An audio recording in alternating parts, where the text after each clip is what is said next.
Are we ready? I'm ready. Hi, everyone. Welcome back to the Marketing for the Uninhibited podcast. Today, I'm joined by Stacie Mitchell. I was just on her podcast a few weeks ago, I think. Yeah. And now we're back together again. And today we are talking about anxiety and marketing. But before we begin, Stacie's just going to tell us a little bit more about herself and her business. Welcome to the podcast. I'm so excited to be here. Miranda and I love just chatting with each other, period. Yeah. This will be fun for me. And actually, this topic came about from just us chit-chatting. So yeah, I am a business coach for coaches. I love my coaches, life coaches, health coaches, executive coaches, whatever kind of coach. I love them. And I really help them sign consistent clients through the power of consistency. So part of that is creating your signature offer, but part of that too is like creating your unique strengths-based marketing plan so that you actually can stay consistent and sell people into that program. So I like to say I'm like the opposite of most coaches for coaches, because most coaches for coaches are like, look at me on my fancy jet. And yeah. I'd rather be hiking. I want to be with my dog. Live a very normal life. I'm not like the luxury coach. I am the everyday coach for coaches, I guess you could say. So that's a great way of explaining who I am in a nutshell. Yes. And you're still making money. It just, those coaches that like do the paid ads with the jets in the background or the Lamborghinis, they always crack me up. Like I love everybody. Not everyone wants that. Right. I want like a normal life, just doing work I really enjoy doing, which is what my clients want too. And that's all. Yeah. That's what it's about. I love it. And I think, in the first podcast we recorded, like so much of what we talk about overlaps because of the consistency with marketing and showing up consistently and brand consistency. So today we're going to get a little more personal with your process, and we're going to talk about, let's start there. Like maybe you can start with explaining anxiety, how you define it, and how it impacts your life. Yeah.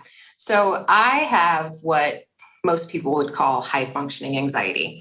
I'm not on medications. I've never been like diagnosed with anxiety. And part of that is because, and this is my counseling background coming in, but I have a master's in counseling for people who are like, what is she even talking about right now?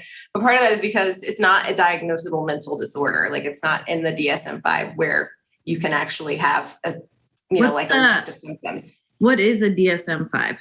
It's the Diagnostic and Statistical Manual for Mental Disorders. I may have gotten that wrong, by the way. I'll look it up, but that sounds good. I think it's the 5th edition of what it is. And it's like all the different things that you can have, like depression, bipolar disorder, and what the actual symptoms of it are. So high functioning anxiety does not exist in that manual.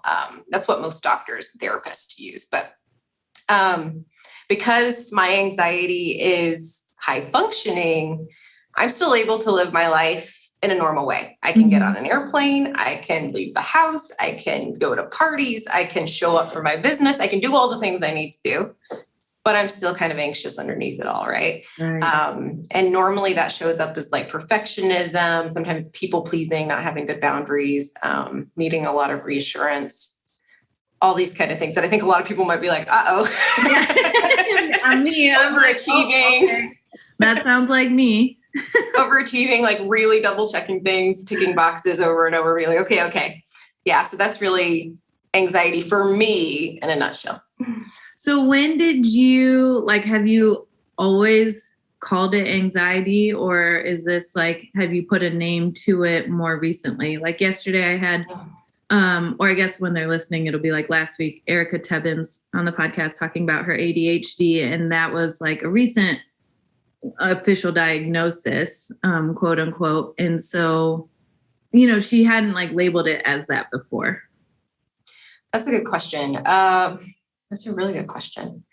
I don't know when I would have started to describe it as anxiety. I will say I'm also an Enneagram 3, and we tend to be like the sort of stuff your feelings down and just sort of like not like that doesn't exist. Just keep moving, keep achieving, keep doing what you're supposed to be doing. And so there's a part of me that thinks like I ignored it for a very long time. But I will say that, and I know, you might have asked this later, but I had anxiety from like childhood. Oh. And I don't know that my parents knew, like, it just wasn't something we really thought about. But my dad actually had it too when we really dug into it further. But it's like the really bad stomach aches, didn't want to go to school, like all those kinds of symptoms that now they'd be like, she probably is anxious, but the doctor was like, there's nothing wrong with her. Yeah. So it was that kind of thing. And like, I remember even like in fourth grade, daydreaming and missing like a part of like the teacher talking about something and me being like, the world is over. Oh no. So it's like, yeah, I've had it my entire life, right. But sort of, I guess it's come in waves, like in terms of like whether it really bothers me or not, if that makes sense. Like you sort of just start to figure out like ways to manage it. Right. And I've always been able to do whatever I really, really wanted to do, despite the anxiety, which it's just totally a personal thing. Right. And that goes back to the high functioning piece of it, right? Right. That it's not crippling to the point. Like we have a friend who has debilitating anxiety. Like he will not, he needs to like stay home until he can like move through that bad wave of anxiety. Absolutely. And he has a lot of things in place too. So when it comes to managing your anxiety now as an entrepreneur, like, because how long have you been in business now? I have been really active in my business since 2019. Yeah. So in the past couple of years, like how have you learned to manage that as a business owner, as someone who is doing all of these scary things, which will give like anyone anxiety or fear or discomfort? So how does that play a role? Oh, a big one. Yeah. I'm like, where do I start with all of these tactics? I think the biggest thing for me is knowing that I need a support group of some sort in place that I can go to just be like, am I normal here? Because a lot of people actually have this kind of anxiety, and just having it normalized is like, okay, everybody feels a little anxious about this. There's nothing wrong with me here. But I think too, like coaching, like I normally, right now I don't have a one-on-one coach, which is very weird, but I almost always have like a one-on-one, whether it's like a mindset coach or even like a business coach that's more focused on mindset. That's been really, really helpful just to do like is this real or is this anxiety? Because it can be very, very hard sometimes to determine the difference. And I think too, like a really key tactic of mine, this is very, very, very simple, but when I feel anxious, it's literally just stopping myself and going, I feel anxious. Like, why is that happening? Because normally I can be like, I think it's because this, right? I think it's because that, because I have a really full schedule today, because I have this big launch coming up, because I have whatever, like I feel behind or whatever it may be. And then I'm like, is that really something to be anxious about? And most of the time it's like, that will lower my anxiety a little bit. Right. It doesn't go away completely. And sometimes, and this is for the, people who ministrate out there, like sometimes I'm like, I'm PMSing. Yes. That's all that's happening. Oh my gosh. So for me, it'll be anxiety, just like my emotions in general will be, or like I'll get really like angry and ragey. And then I have an app on my phone and I check and it's like, your period's going to start in 2 days. I'm like, thank God. Yep. No wonder I feel so out of sorts. Yeah. Like, whew, okay, that's it. So yeah, I think that's really important. Like, so it sounds like you're just, and this came up yesterday too, but it's just like a lot of it goes back to self-awareness and really like looking at yourself objectively without judgment or shame and understanding like who you are as an individual, and then really understanding what you can put in place to help you manage it. Not fix it or solve it or, it's just managing it, because we all have things to manage in our own lives. So when it comes to a support group, what does that look like for you? We just ended our 6 months of our business group, and thanks to you and Megan, we'll continue it. So that's really nice. Like, I think that made me feel much more reassured, like, okay, good, we'll still have this group. We can still communicate, because in entrepreneurship, it is so lonely. It is. And so we had our business group. Outside of that, what other support groups do you have in place? Yeah. Well, I have I have like some paid communities from courses and programs I've been in before that have been really helpful. I also still meet with a group like of other coaches that I went through a program with before. It's funny. It's like I'm racking up these meetings. I'm going to just keep meeting with people, but it's really good because those women have seen it from the beginning, right? So like when I went all in, made a big investment, and we get to see each other's journeys, which is really, really helpful. And also see like, they can be like, I'm spotting a pattern, right? This is what's happening because they've known me now for, it's almost 2 years, right? So it's really, really nice that you can sort of just like call people out and be like, what's happening here? I will say there's a really great group with Megan Dowd that I'm in as a part of another offer that I'm in with her that I highly recommend because it's not a very high investment and it's a very supportive group. I'm trying to think what the name of it is. But anyway, it's with Megan Dowd if anybody's interested in that. Yeah, that's great. So then outside of, so you have the groups, are there any other things like, I just recorded a podcast, a journal episode about like confidence hacks. So for me, if I have a big, like an podcast recording or like you are coming up on the launch, how do you like boost yourself up and move with that anxiety, to be able to do these things without it like stopping you? Yeah, I'm a big fan of music. I used to be a career coach back in the day, like for universities and things like that. And I would always send them, there's this song on how to succeed in business without even trying. And it's, I Believe in You. And it's a guy singing the song to himself in the mirror. And it's super silly. It's from a musical, super silly, very like, I don't know. But that's my, like, this is my boost me pre-interview. Oh, that's awesome. Right? So I would send it to the students to be like, sing it to yourself in the mirror because it's just so silly, right? But like it does, for some weird reason, like songs like that just make me go, I believe in you. It's so, I don't know.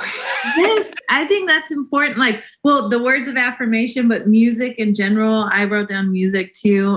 For me, it's like movement. Like, I feel like I have to move that energy around. So a workout, a walk, something like that, where I just can kind of physically get my jitters out. Like, absolutely. Okay. And if anybody follows me on Instagram, I'm constantly moving. Like I usually walk like 5 miles a day. I do have a very high energy dog too. So that's part of it. But I like to walk and I like to walk a lot. And part of that is because I have that like nervous, jittery energy that just needs to get up and like move around. Yeah. The high energy dogs, man, we walk a lot too. Yeah. It can take a lot out of you. We pay a dog sitter to wear him out with his little puppy friends. So I love that. Great. So how does this, so you have the tools in place to like help you build up the confidence and work with your anxiety when it comes to launching something or marketing in some way. But then what about, how does it impact your marketing process? It's a really good question. And I think now that I am deeper sort of into like the second year or the third year even of my business, I'm like, this doesn't feel so scary anymore. But even like, as we were jumping on this call, I was like, I get nervous on podcasts and interviews. I'm actually not that nervous right now, but in the beginning of them, I'm always like, I still get nervous. And first I want to normalize that. But second, I want to say like most of the things I do now, I don't get anxious about anymore. The majority. I will still get anxious sometimes with like a live workshop. It's the live component or like this is going to live on the internet forever components that sort of make me anxious. But like jumping on Instagram stories or writing a vulnerable email, things like that don't bother me as much as they did in the beginning. And I almost think it's sort of like, just to use a therapy term, like exposure therapy, like the more you do it, the less impact it has on you. So the first time I posted something really vulnerable, I'd be like, oh my gosh, people from my work are going to see, like when I was working at a job, people from work could see this. My parents are going to see this. And it would feel very like, ew. And then slowly over time, you just are like, I just don't care that much. Like it just slowly starts to shift. So there is that. But I also think too, like, I'm not going to do something all the time if I absolutely hate doing it. So if, I don't know, like for me, the idea of going and like giving public workshops all the time would be like no, no, thank you. Because that would make me really anxious. I don't mind doing them. I wouldn't even mind doing them maybe like once every other month. But I'm like, I don't really want to drive somewhere, dress up, drive somewhere new, because that's anxiety provoking. Get in front of a group of people, anxiety provoking, and do a workshop every week. Can I do it? Sure. Am I doing that as part of my strategy? No, because of that thing. So it's like choosing the things that I know I feel really comfortable with. Yeah. And giving yourself permission, like not forcing yourself to do things that other people say you should do in order to grow your business, or that you have to do in order to grow your business. And I think we both talk about that a lot, is like using your marketing strategy and like playing to your own strengths so that you can show up consistently and you feel comfortable to showing up. And I feel like, especially in the beginning when you're marketing your business, do not overcomplicate it or make it too hard. Make it easy. You know, I like doing in-person workshops, but obviously with COVID, those kind of got put on the back burner. But I did one recently, and I just totally forgot how different it is when you're in person. That's weird. Yes, with a live audience. Like, I guess I've gotten to a point on Zoom when I present that I just assume everyone's laughing at my jokes and like assume, you know, that's so true. I do that too. Like, they're with me. They get it. They're laughing. Then when you're in a live audience and it's like crickets, or they're not, you know, you're not as engaged each other. Yeah. It was like, oh, okay. This is a little bit harder than I remember. So I think just making it as easy on yourself in the beginning and permission to do that. And I was talking, I've had a few podcasts this week, but on another one, and she was asking about like growth and how do you know when it's okay to stop growing or when to keep going and keep pushing. And it's really up to you to decide within your business, you know. And like you said, if it's with workshops or thinking through like, okay, what's anxiety inducing? What is really like not worth it? There are some things that you're going to have to say, like with a launch, like, okay, this anxiety, yes, it's necessary. This is new. It's uncomfortable. The launch is going to help me grow. Like, I want to do this at the end of the day. But then there are some things that you just have to evaluate. Do you want to do it or not? And that's enough of a reason to say, you know, I mean, obviously you have to take some action in your business. Right. You can't hide from everything. Right. And there's going to be things that make you anxious, even when you choose to do them. I mean, that's part. It's just like I was saying, we get anxious before podcast interviews, but then I really enjoy them at the same time, which I know is weird, but I think that's true for a lot of people. And you just sort of like, you work through it and you allow the anxiety and just work through it. Yeah. I think, okay. So then another question I had on here, which ties into that, is like, how does having a consistent marketing plan help you with your anxiety? Like, is that one of the things, like a tool you have developed that helps you manage it? It is. So I talk about it as like business non-negotiables, and really it's marketing non-negotiables in a lot of ways, where it's like, these are the things I do each week without fail, unless like, of course, something terrible happens. Cause I always want to give that caveat of like, I'm not, you know, do the thing, right? But I do a podcast, I do an email, and I do 3 Instagram posts. Those are like these are how I'm marketing every single week. I usually will do Instagram stories. I usually will do some other things on top of that, but those are the things I always get done. Those are my bare minimums too. Yay. That's awesome. The exact ones. And it's just the knowing that like, first, that's not that much. I also think too, because I used to be like this with the podcast, like being kind to yourself. Like, you could do a 5-minute podcast. Mm-hmm. Sometimes those are the best podcasts to put out there. It's quick. It's like to the point. People are like, ooh, that was really good. Yeah. You usually get a lot of feedback on the short ones, which is funny. And it's like, that's it. You don't have to have a 45-minute podcast every time or whatever, you know. So giving yourself lower standards is actually a really good thing. Yes, lower standard. You don't have to write an essay in your Instagram caption. Right. You don't have to write a novel for an email. You know, you can just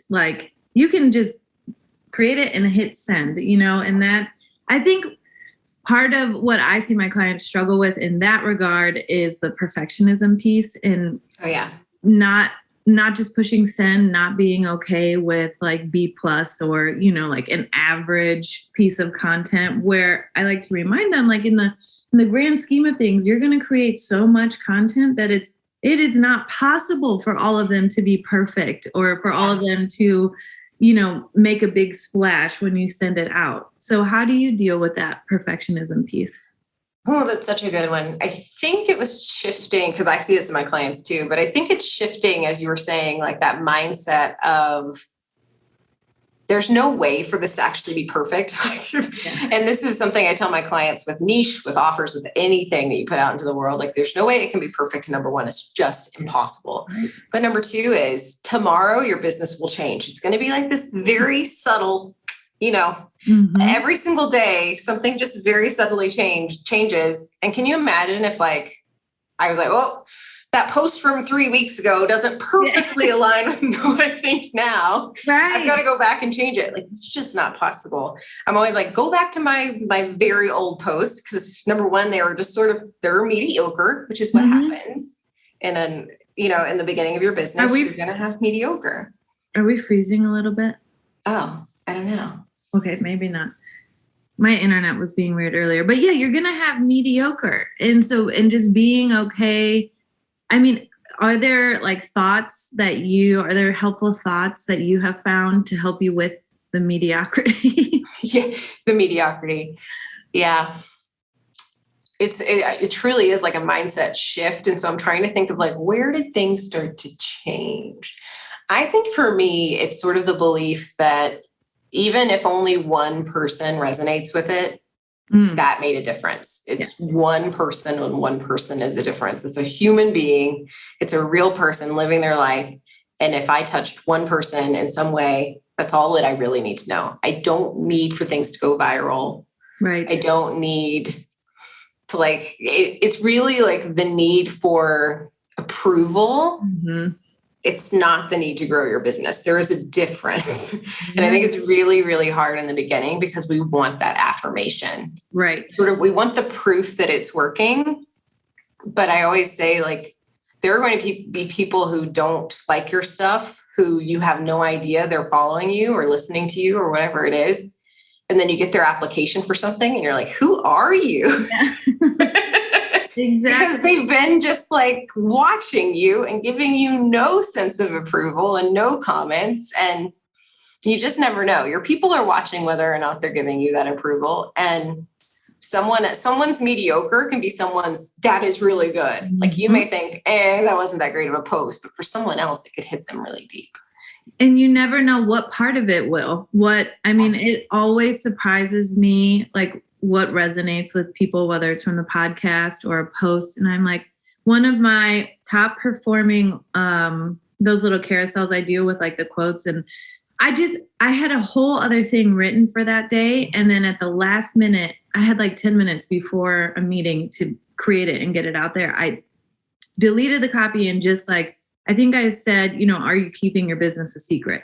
And so many people messaged me, and it was something I did on the whim. I mean, the topic was the same. It was from the same podcast, but it was just the wording had changed in that moment.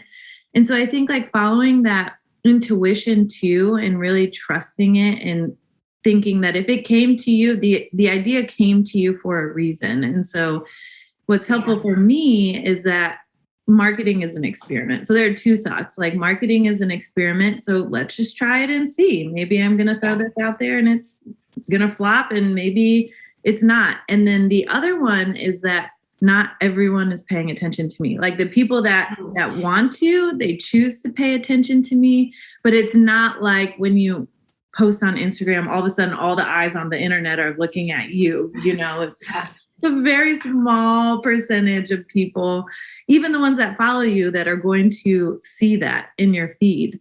So that helps me with like the vulnerability and the stage fright. That's what it feels like sometimes. It's true. I also think, and this is both sort of a depressing stat, but also not.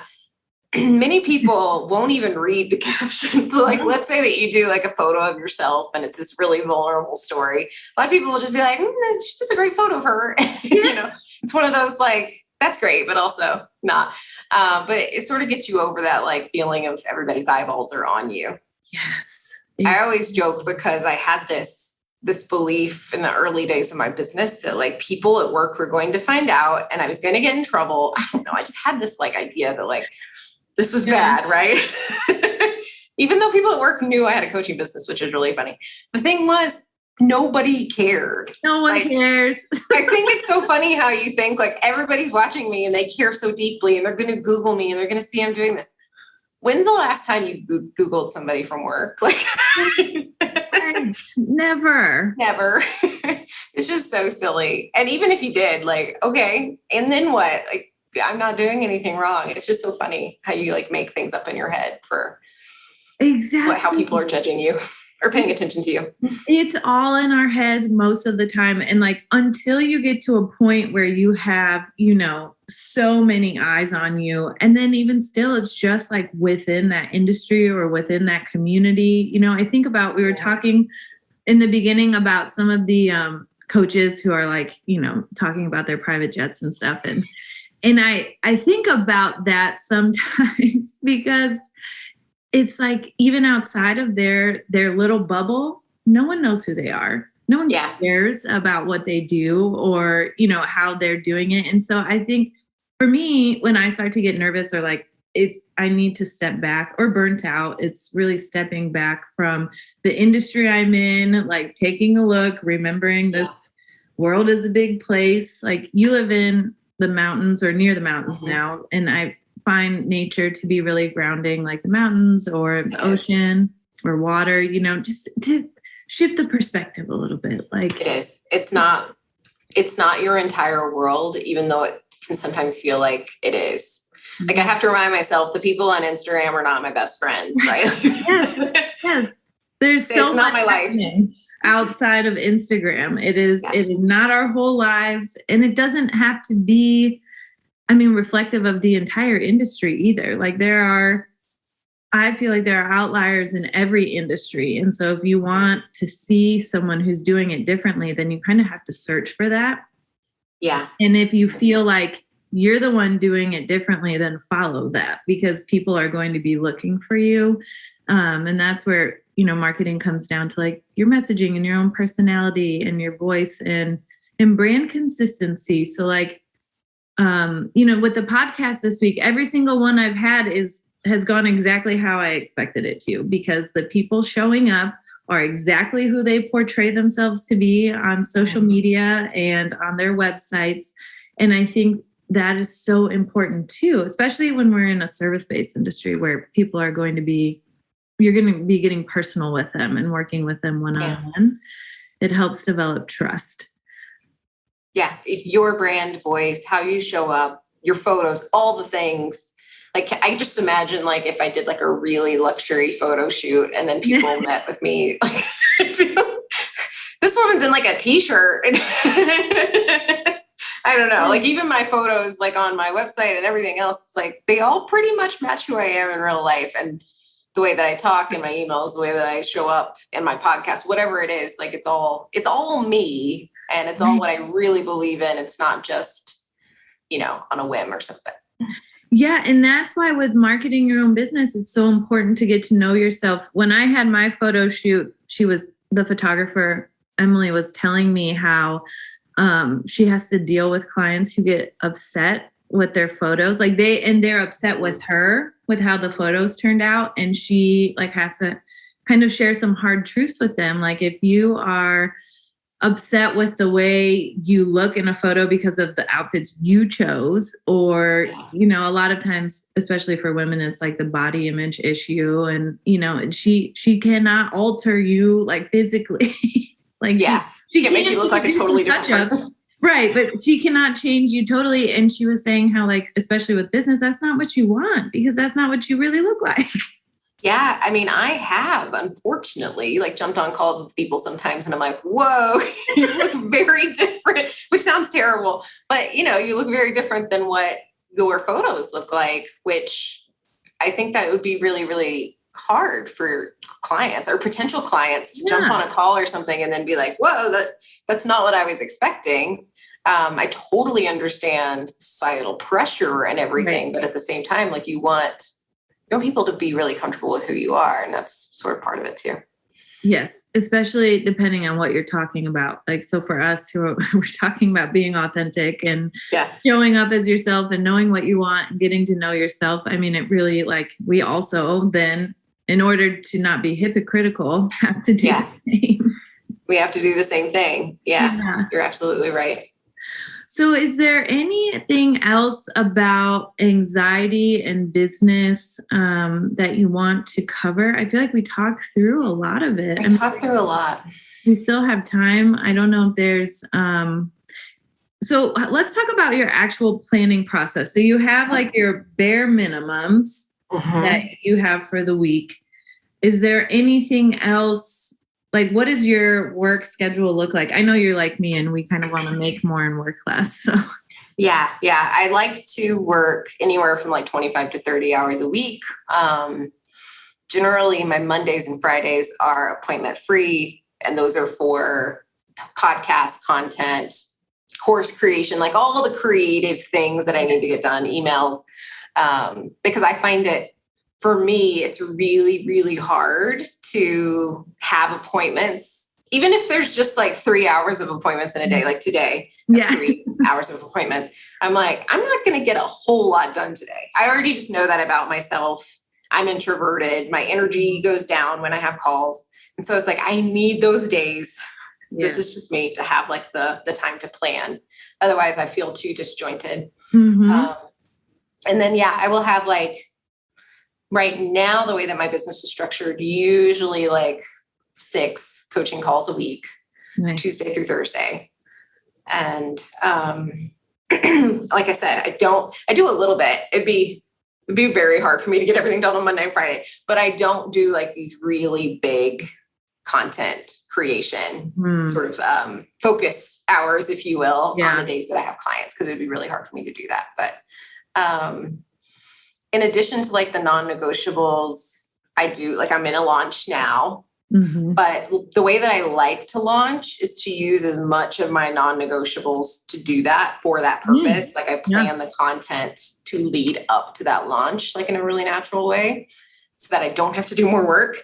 I usually will try to do like a live workshop or 2, or maybe like free group coaching, something to get some more people into my list and like into my world and to see how I work in content and all of that. But otherwise, like, it's pretty, like, this is what I do. It's pretty set. And it's like 9, I usually work like 9 to 4 with a pretty beefy lunch in the middle to take the dog out and everything else. So it's pretty good. I mean, it seems like at this point in your business, you've hit a good, like you're in a good flow. Like everything is kind of, your processes are automated at this point. So are you planning your content in advance? Like, do you batch your content? I do try. I was just telling a client recently, I was like, the only thing I struggle with is like batching podcasts. And I think it's because I am a person, as I said, who's introverted. I like to do an outline. I like to make sure I'm covering what I really want to cover. So those are the things that I sort of struggle with doing, like 4 podcasts in a day, because that would be a lot for me. Oh, and your podcasts, they're like full of facts. Like, it's obvious you research these. I do. I like to research things. Yeah. Mine are like opinion based, but yours are. So yeah, sorry, I interrupted you there. No. It's all like depending on how you want to show up on your podcast and what you want that content to be. I love, because I'm coming from like psychology research and all of this, I love to give as much research as I can for like why this stuff works and why my framework works. Because I'm just somebody that looks for that evidence from people. So I'm like, I'm sure my people look for that too. But with that comes like I can't do 10 podcasts in a day, if that makes sense right now. Maybe someday I can do like a lot in a day. But yeah, I do love to plan ahead. Yeah. I love to do this. Like I moved this summer, as you're saying, to the mountains, and I knew I didn't really want to have to like actively show up and work in my business during the move. And it was a 2-week, really like a 3-week kind of thing. And so I planned podcast, I planned my Instagram, I planned my emails, and they were just automated and good to go.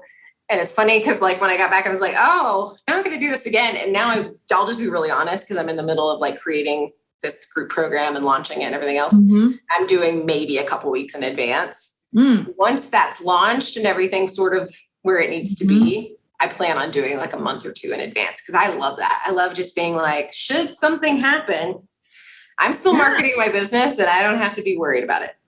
It is so nice. So me watching you do that for your move, like it's through the business group and then how your content came out. I mean, and you never missed a beat. Like, and you were in your stories, like I'm in Texas, and I'm like, what? This is amazing. It was like such a seamless transition.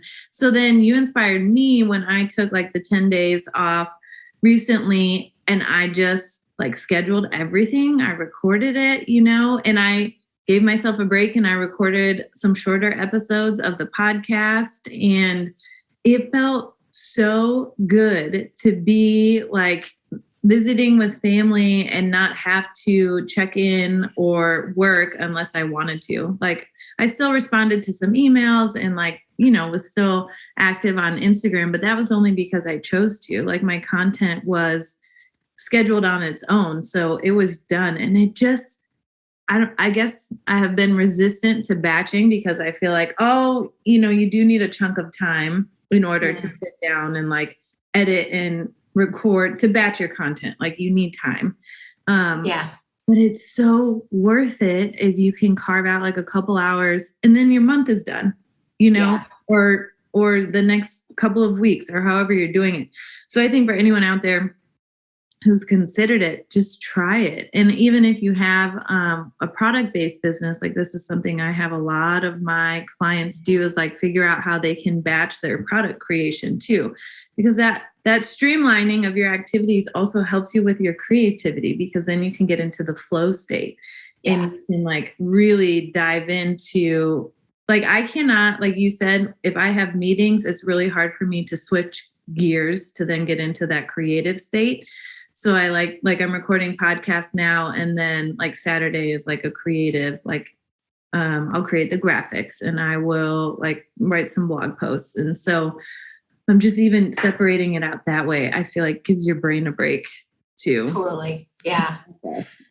And I think it can lessen your anxiety because you're like, I am good for the next couple weeks and I don't have to be worried about this. Like I know that it's coming out and we're good to go. And there's just something about that for me that makes me feel less anxious. It's like, I have a plan, it's coming, and I'm not behind, and I'm not like, I got to get things posted at the last minute. So for me, it does really help with the anxiety, I think, portion of that too.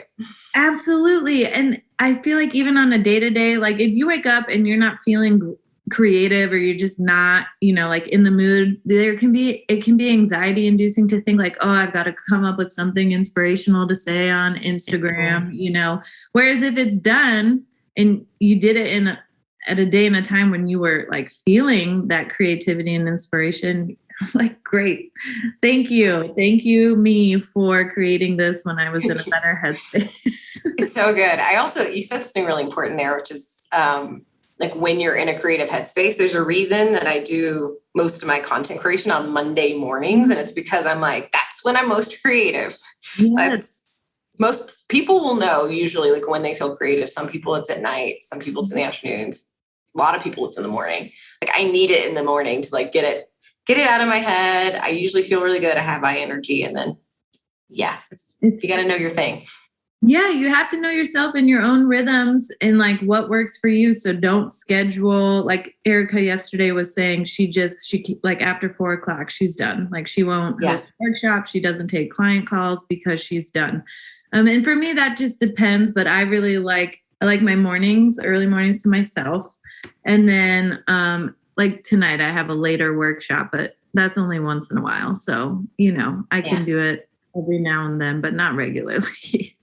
Yeah, it totally depends for me too. And in fact, like I think I'm the best in the morning, but you have to realize like when you need your best and when you don't. And that can be a really, really hard thing to recognize. But like, do I want to run a workshop at 9 a.m. when I'm at my absolute best, knowing I'm an introvert and knowing that like the rest of the day, I'm going to be tired.